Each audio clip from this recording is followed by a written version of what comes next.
Bloggers sympathetic to Raila Odinga have told us that his coast trip recently was a huge success. They told us that the people's president and the former prime minister drew huge crowds everywhere he went, and especially in Mombasa. Bottom line, there is no dent to the popularity Raila Odinga enjoys. And then on Monday, a section of the print media told us the very opposite. They told us that Raila received a very cold shoulder from leaders in the coast region throughout his visit. And most skipped his meetings, his rallies. So, which is which? Which is the correct version of developments? Because this is something very important. It speaks to the future of the country. Because if what bloggers are saying is correct, then all is well. It is same old, same old. It's business as usual at the coast. But if what the print media says is correct, then we are about to witness the most dramatic shift in Kenyan politics in our history. As an analyst, it is possible to say something factual, something which is 100% correct. But then you miss something. You say it out of context. You do not consider what has happened in the past. Let me give you an example. We are told that in Kwale, only Senator Issa Juma Boy and legislator Zuleika Hassan accompanied Raila. The other leaders and even party people were absent, which is factual, but does not take into consideration a very important detail. During the 2017 campaigns, ODM had problems in Kwale. It was not smooth sailing in Kwale. And if Raila Odinga received a lot of votes from Kwale, it was a question of people voting for what they saw as the lesser evil. There was no enthusiastic support right across the board for Raila Odinga that we can now say is missing. In any case, the population of Kwale is low. Therefore, the number of votes for presidential candidate is low. In other words, the political significance of Kwale turning against Raila Odinga is low. It's not there. However, in my view, the real deal, to show you which direction Kenyan politics is going at the coast, was in Mombasa and Kilifi.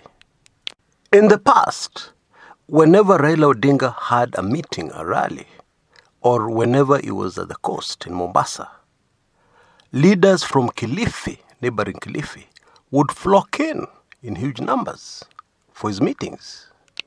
Leaders within Mombasa would also be enthusiastically there in large numbers. The truth is, call a meeting in Mombasa, chances of getting a huge crowd are easy. But that does not mean the huge crowd will vote for you to a man or a woman. No. Mombasa people tend to be polite. They tend to welcome visitors. Mombasa people are usually very curious. They want to hear what you have to say. They want to see you when you're in Mombasa. So as to be able to gauge what is really happening. And you can be sure from Raila's visit to Mombasa, there are a lot of conversations going on right now. How he was dressed, how he looked health-wise, what he said to the people. Mi naona hii na hii ambaye alisema ilikuwa urongo mtupu. Or hii na hii ambaye Raila alisema ilikuwa ukweli mtupu. That's an ongoing debate. People talking about the truth and the lies in his statement. In my view, The true mood at the coast is that there's still a bitter taste left in the mouth of most residents of the coast over the controversial debate concerning the new revenue allocation formula for counties. And it doesn't matter to people at the coast what Raila's true position is concerning the revenue allocation formula. What matters is that he has been positioned successfully as being in support of the coast getting less money, less allocation. And that is a very tricky position for any politician who has ambitions for vying for the presidency in 2022. Granted. Yeah. But then, of course, Raila Odinga is not any other politician. And there's also another factor to consider. Yeah, it is still too early. Because the main determining factor of whether he'll get the coast votes or not will very much depend on who his main opponent will be in 2022. Because voters may still vote for you, even though they're not your enthusiastic supporters. Yeah, all because you're the lesser of the two evils presented to them. And this is precisely what happened in 2017 at the coast, where Raila Odinga did very well. Because we all need to remember that the Jubilee Party has done a lot of work on the ground since taking over in 2013. They have very aggressively gone for Mombasa votes, coast votes, since 2013. Remember the distribution of title deeds? There's nothing that wins votes for any politician more than title deeds distributed to families who have waited for decades for those precious documents. That is always something very difficult for voters to forget. But still, in 2017, Jubilee did not do as well as expected, meaning that many people received title deeds and still voted for Raila Odinga. That is the nature of politics, and that is the danger of campaigning too early, when elections are too far away. Things like that happen all the time, all over the world, not only in Kenya. In my view, Raila's latest visit to Mombasa and the coastal region is the clearest evidence we have so far that in 2022, it will not be business as usual at the coast.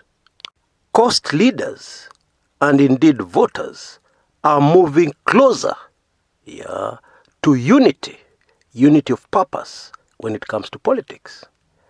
And that is one of the reasons why outgoing governor of Mombasa and a close ally to Raila Odinga, Ali Hassan Joho, is starting to experience political problems in Mombasa that he has never experienced before. Never ever since 2013. There is a lot of murmuring in the Mombasa County Assembly, unprecedented, which some people are linking to Deputy President William Samoei Ruto and his team. Be as it may, the Mombasa County Assembly has been one of the most united and supportive of their governor in the entire country. And Mombasa residents have benefited greatly from this unity amongst their leadership. But now all of a sudden, there's talk of interference in assembly leadership by the executive, by the governor of Mombasa. There are claims that that county assembly has been turned into puppets for Ali Hassan Joho. In my view, and I know many will not agree, but in my view, all this is also a very clear signal that if Raila Odinga vies for the presidency in 2022, it will be his most difficult campaign for the presidency ever. He is unlikely to receive the very enthusiastic support he has always enjoyed during every presidential campaign from virtually every corner of the country called Kenya. And the biggest problem for Raila Odinga, in my view, is that it is very difficult for him to disassociate himself, to delink himself from the unpopular moves of the current Jubilee administration. The handshake and the BBI initiative makes him part of a government that is increasingly unpopular to the people of Kenya. And it is a political certainty that his opponents will take full advantage of this. Until next time, this is Chris Kumekucha.